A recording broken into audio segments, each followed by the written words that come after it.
doakan anda di luar sana dalam keadaan sihat dan berjaya untuk menjadi lebih kaya dalam perniagaan. Okey, hari saya ingin mengkongsikan tajuk 11 kesilapan dalam perniagaan. Macam mana anda kena menangani masalah 11 kesilapan dalam perniagaan yang supaya tidak berulang di dalam perniagaan anda.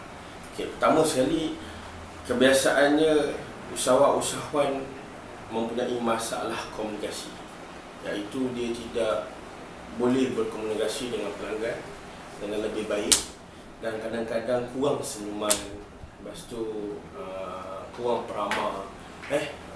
Tuan-tuan dan puan-puan di luar sana, kalau boleh kita dengan customer haruslah menjaga komunikasi lebih baik.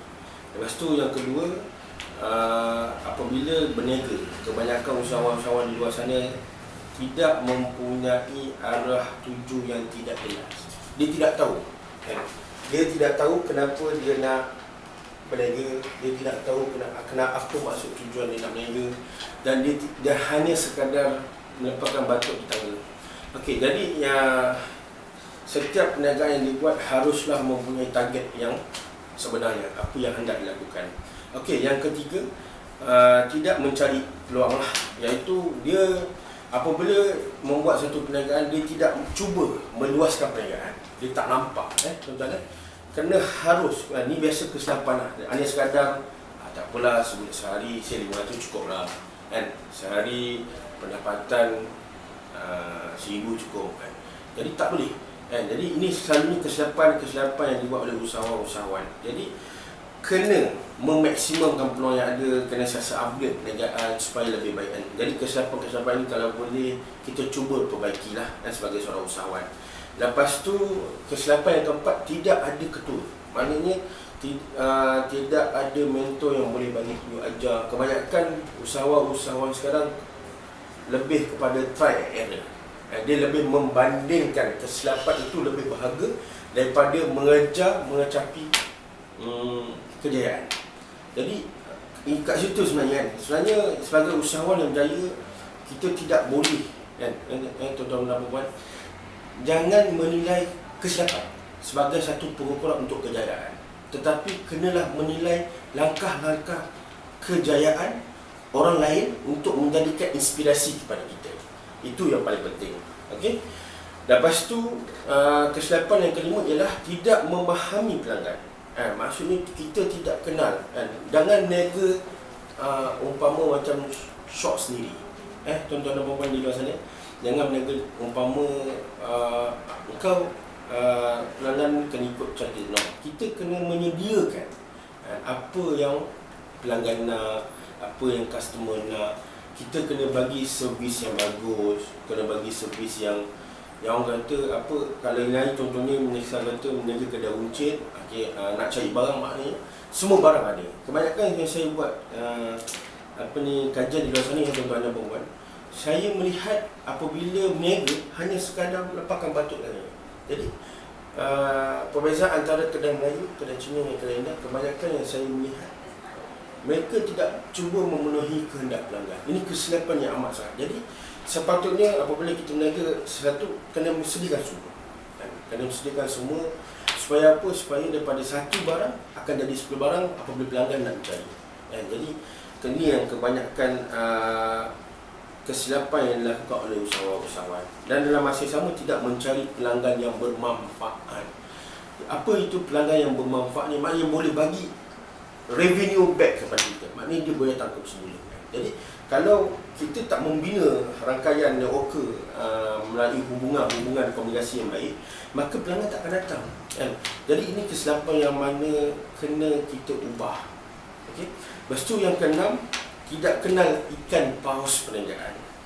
Maksudnya kita tak tahu siapakah pelanggan-pelanggan kita yang boleh bagi nilai harga yang revenue daripada kita, mana dia bagi kita keuntungan. Sebab apa? Sebab dia tak mencari. Maknanya dia masih still menggunakan cara yang lama, lepas tu masih sibuk dengan keadaan setempat. Tak boleh, tuan-tuan dan puan-puan. Kena ubah, kena cari peluang, kena target, kena sesa research pasaran-pasaran baru supaya kena teroka, kena berani keluar daripada pasaran yang kalau kata bulan ni 10,000, kena cuba upgrade 20,000 dengan mencari pasaran-pasaran yang baru. Okey, jadi yang ketujuh, tidak tahu kehendak pelanggan, kan? Maknanya produk yang kita nak, kita kena pastikan apa yang pelanggan nak, kan? Maknanya pelanggan dapat on time, kan? Supaya apa? Supaya dapat memberikan manfaat kepada mereka. Lepas tu yang ke-8, tidak bekerjasama. Kenapa saya kata tidak bekerjasama? Sebab kerana tidak memberi dengan kerjasama dengan hubungan antara peniaga-peniaga lain.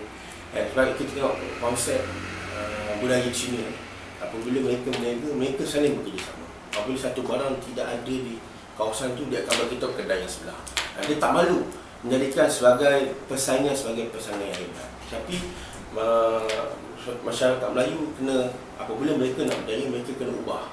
Mereka kena bekerjasama, bersiap sedia bersaing antara satu sama lain dengan keikhlasan hati, dengan hati yang terbuka. Tuan-tuan dan puan-puan. Lepas tu yang ke-9, berniaga ala kadar. Ini yang kesilapan orang Melayu buat. Sebab kenapa? Sebab dia hanya sekadar nak berniaga ala kadar, kan? Sedangkan dia boleh dapat yang big, kan? Big amount, kan? Pasaran yang besar, perniagaan yang besar. Kena serius. Sebab setiap perniagaan kita buat, kita kena ada satu target. Supaya apa? Supaya kita boleh grow. Sebab kalau tidak, inilah kesilapan yang mana orang Melayu hanya fikir sekadar lepas bayar rumah, beli tanah, beli ni, lepas sekolah anak dah, tidak ada simpanan dan saving.